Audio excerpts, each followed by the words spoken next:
सभी भक्तों को जय माता की। माँ भगवती दरबार से सभी भक्तों का अभिनंदन और आशा करते हैं कि सभी भक्त खुश होंगे, प्रसन्न होंगे। और जैसा कि गर्मी का प्रकोप चला हुआ है, सभी भक्त अपना ध्यान रखेंगे।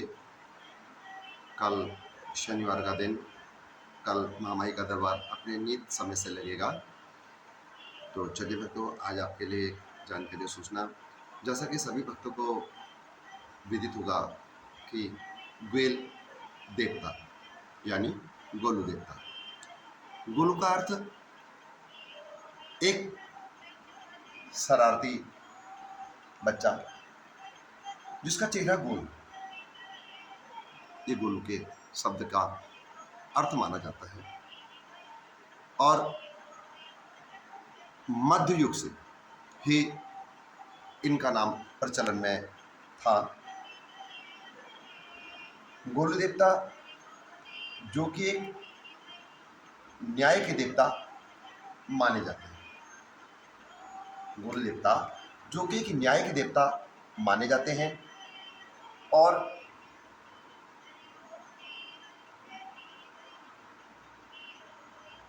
इनका जन्म की बहुत ही किंवदंतियां हैं। माना जाता है कि गोलू देवता राजा झाल राय के पुत्र और इनकी माता का नाम कलिंका था। राजा झाल राय की पूर्व में 7 पत्नियां थी, 7 रानियां थी। दुर्भाग्यवश उन 7 पत्नियों की कोई भी संतान नहीं थी। और राजा झाल राय एक राजा के रूप में प्रसिद्ध थे। मध्ययुग से उनका चलन था, अपनी प्रजा की सेवा में लगे रहते थे। अपने परिवार को आगे बढ़ाने के लिए वो अक्सर चिंतित रहा करते थे। और उन्होंने, राजा झाल राय ने घोर आराधना की और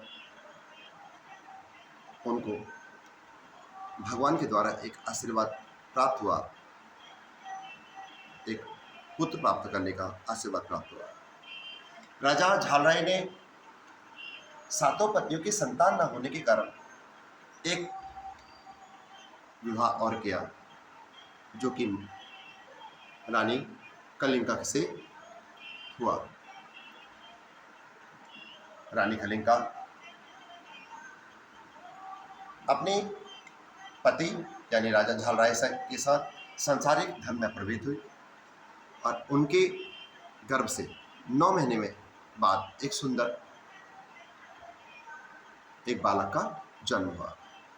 जब 7 रानियों को ये पता चला कि रानी कलिंका ने एक पुत्र को जन्म दिया है, तो उनको इस बात से ईर्ष्या होने लगी।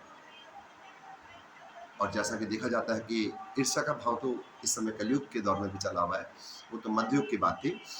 और उन 7 रानियों ने मिलकर उस पुत्र को उठाकर एक टोकरी में रखकर नदी में बहा दिया।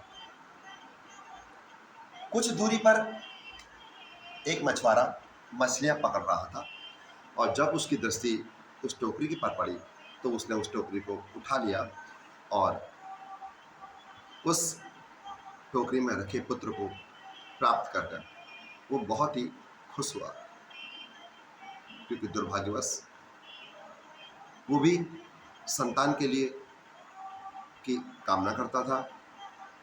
उसको संतान के रूप में पुत्र की प्राप्ति हुई। धीरे धीरे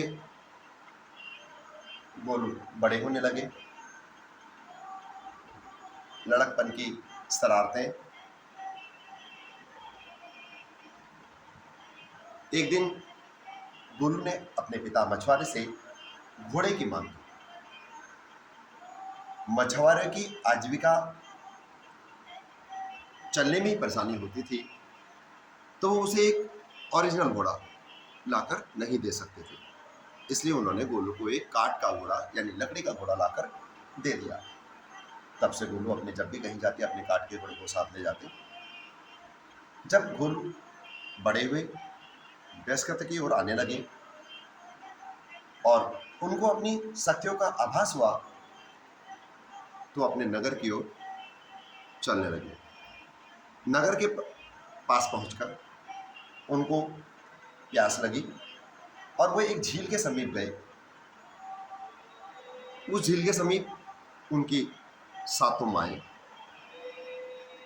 बैठी हुई थी और जब उन्होंने झील के पास जल पिया और अपने उस काठ के घोड़े को भी जल पिलाने लगे, तो सातों रानियों ने उनका उपहास करना चालू किया कि क्या काठ का घोड़ा भी पानी पीता है।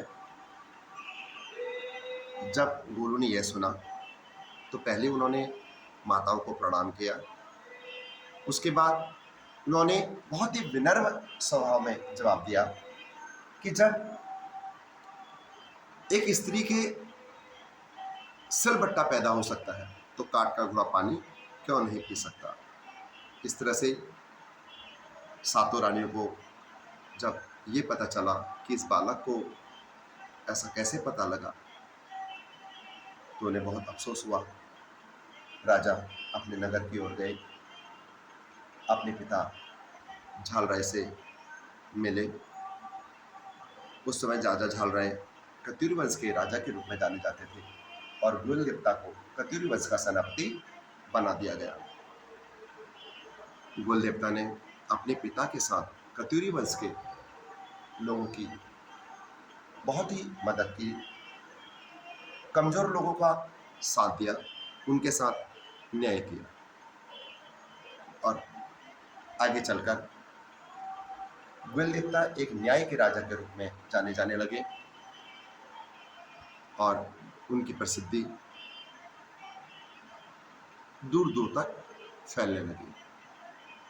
कहा जाता है गुल देवता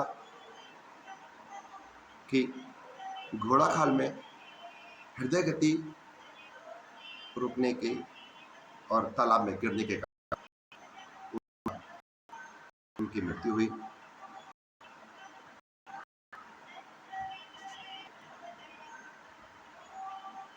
तो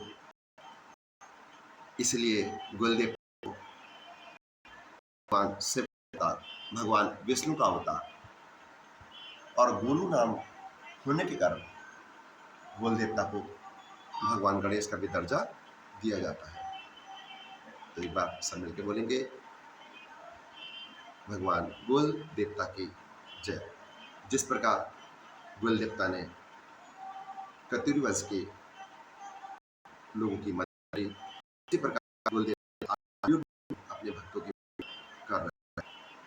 तो भक्तों की चैनल से जुड़े रहने के चैनल को सब्सक्राइब, शेयर, कमेंट अवश्य करें। अगर ये आपको इसकी जानकारी अच्छी लगी तो कमेंट शेयर अवश्य करें। तो आगे फिर मिलते हैं, तब तक सभी भक्तों को जय माता की। सभी भक्त प्रसन्न रहें, खुश रहें।